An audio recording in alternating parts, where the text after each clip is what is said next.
जय हिंद। स्वागत है आप सभी का जैक बोर्ड चैनल में। आज हम लोग करेंगे पंचतंत्र की कहानी का पहला तंत्र का भाग 6, जिसका नाम है न कोई छोटा न बड़ा। किसी नगर में एक सेठ रहता था जो गांव का मुखिया भी था।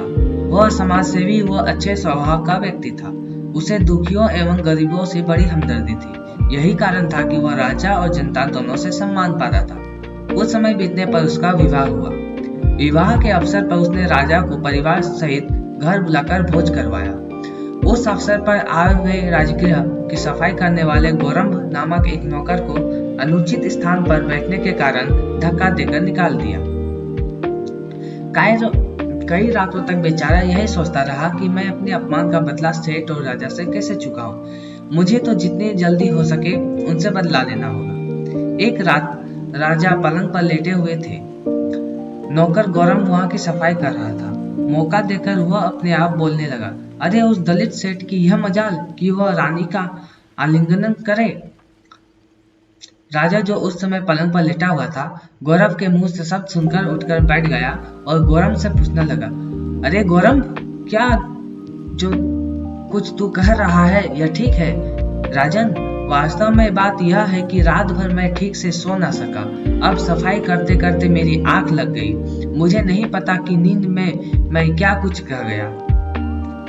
राजा को यह पता था कि यह ही एक अकेला नौकर है जो खुलेआम मेरे महलों में आता जाता है। इसी प्रकार दलित भी आ जाता है। इसने जो रानी आलिंगन करने की बात कही है, यह किसी हद तक ठीक हो सकती है, झूठ नहीं। प्राणी दिन में जो देखता है अथवा करता है, वही नींद में बड़बड़ाया करता है। और जो भी अच्छा बुरी बात मनुष्य के दिल में रहती है, वही नींद या नशे की हालत में अपने आप ही बाहर आ जाती है। और रह गई स्त्रियों की बात, इनके दिल की गहराई में झांकना बड़ा कठिन है। लकड़ी से आग की, नदियों से सागर की, पुरुष से स्त्रियों की कभी वृद्धि नहीं होती, कभी वृद्धि नहीं होती। जो मूर्ख पुरुष यह समझता है कि यह मेरी स्त्री मुझसे प्रेम करती है, वह उसके फंदे में सदा पक्षी की भांति फंसा रहता है। औरतों की जो सेवा करता है और पास में रहता है, प्यार से बोलता है, उसी को वह चाहने लगती है। यही सब बातें सोचकर राजा शंका के सागर में डूब गया। वह उदास रहने लगा, यहाँ तक कि उसने राजदरबार के कामों में भी रुचि लेना छोड़ दिया। जब काफी समय तक राजा ने दलित सेठ की कोई खैर खबर नहीं ली, तो वह सोचने लगा, मैंने आज तक इस राजा या इसके संबंधी का अपमान नहीं किया, फिर मुझसे इस प्रकार क्यों रूठा हुआ है? न ही पहले की तरह मेरे पास आता है और न ही मुझे बुलवाता है। आखिर इसकी नाराजगी का कारण क्या है? चलकर जानना चाहिए। इस प्रकार दुखी होकर दलित सेठ एक दिन राज दरबार की ओर चल पड़ा।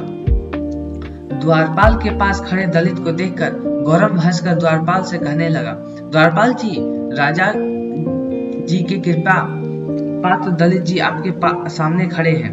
यह जिसे चाहे जेल भिजवा दे, जिसे चाहे भरी महफिल से धक्के देकर बाहर निकलवा दे। जरा इनसे बच कर रहना, कहीं आप भी न निकलवा दिए जाओ। गौरव के मुंह से यह शब्द सुनकर दलित ने सोचा कि कहीं यह सब बदमाशी इसी गौरव की ही न हो।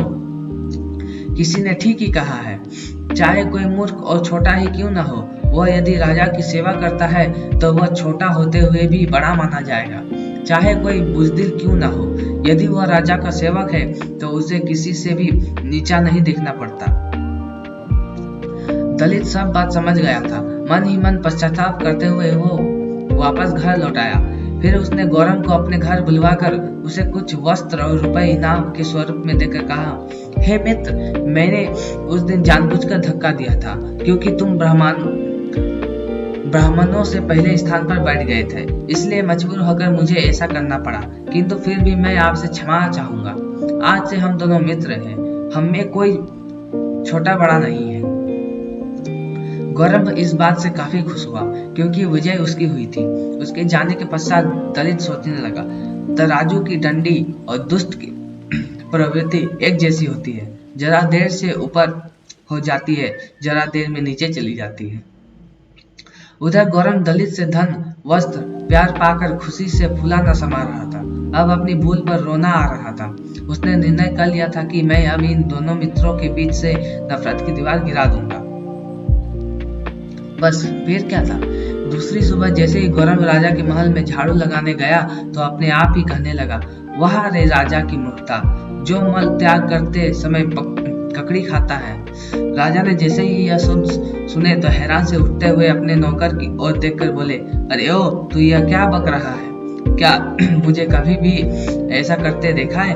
गौरव ने हाथ जोड़ते हुए कहा, महाराज, मैं रात भर भजन कीर्तन करता रहता था, बस झाड़ू लगाते लगाते आंख लग गई, नींद में न जाने क्या कुछ बक गया, मुझे क्षमा कर दो। राजा गौरव की बात सुनकर उस दिन की भी बात सोचने लगा, क्योंकि उसे पता था कि मैंने तो आज तक कभी ककड़ी खाई ही नहीं, तो फिर मैं इसने कैसे यह बात कर दी। इसी प्रकार इसने नींद में वही रानी वाली झूठी बात कही होगी। राजा सारी बात समझ गया। वह अपनी भूल पर पश्चाताप करने लगा। उसके सारे वहम दूर हो गए थे। उसने दूसरे ही दिन दलित को अपने पास बुलवाकर उसे प्यार से अपने गले लगा लिया। इस प्रकार दोनों मित्र फिर से मिल गए थे। हे मित्र, दमनक ने बैल से कहा, इसीलिए कहता हूँ कि कभी छोटा बड़ा मत करना। दमनक की बात सुनकर बैल बोला, ठीक है मित्र, जैसा तुम कहोगे मैं वैसा ही करूंगा। तब दमनक उसे लेकर शेर के पास आ गया।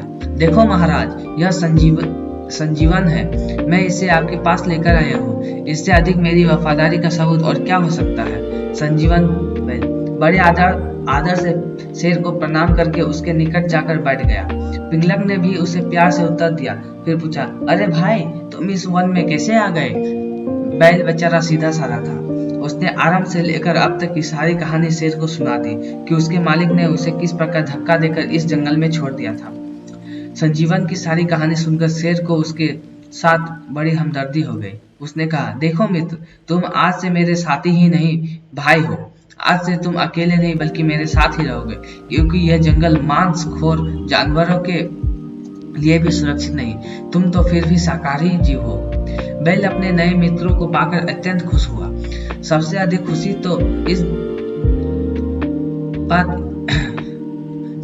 खुशी की बात तो यह थी कि जंगल का राजा शेर के साथ उसकी दोस्ती हो गई थी।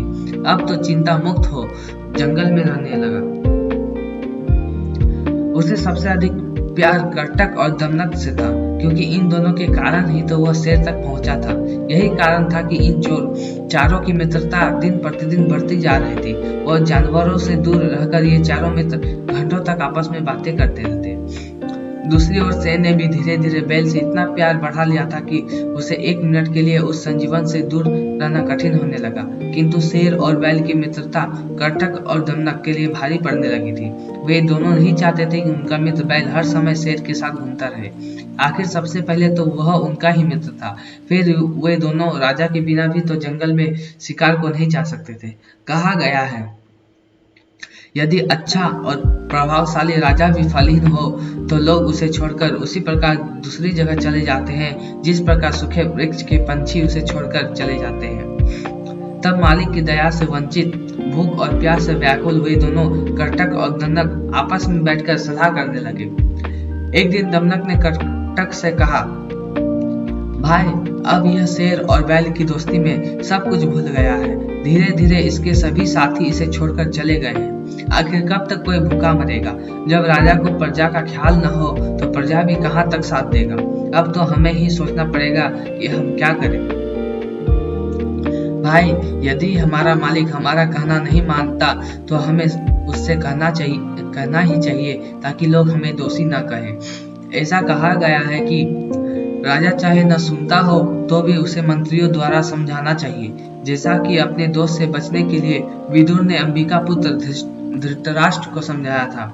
और शाकाहारी बैल को जो तुम मालिक के पास लेकर गए हो तो तुमने अपने हाथों से अपना बुरा किया है। कर्टक बोला,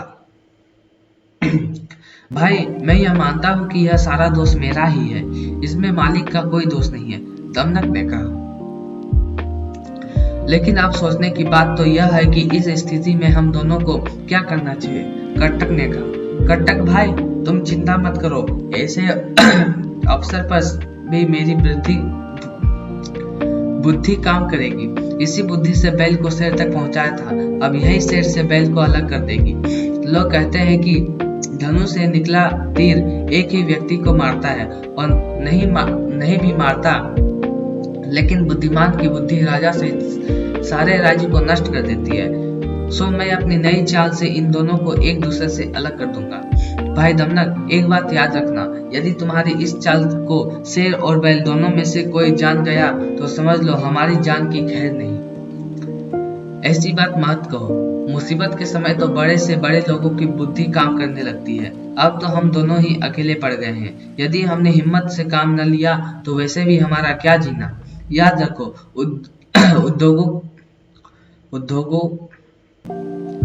उद्योगी को ही सदा लक्ष्मी मिलती है। भाग्य का सहारा तो केवल बुजदिल लोग लेते हैं। यत्न करने पर भी यदि कार्य सिद्ध न हो तो कोई दोष नहीं। कहा गया है, जो काम तीर से नहीं होता वह तरकीब से हो जाता है। कौवे ने सोने की लड़ी द्वारा काला सांप मार दिया। वह कैसे भैया? मैं तुम्हें सुनाता हूँ। तो आज की कहानी बहुत थोड़ी बड़ी थी और पहला दंत का भाग 6 में इतना ही था। आगे का भाग देखने के लिए हमारे चैनल को सब्सक्राइब करें। वीडियो अच्छी लगी हो तो लाइक करें और शेयर करना ना भूलें। तब तक के लिए जय हिंद।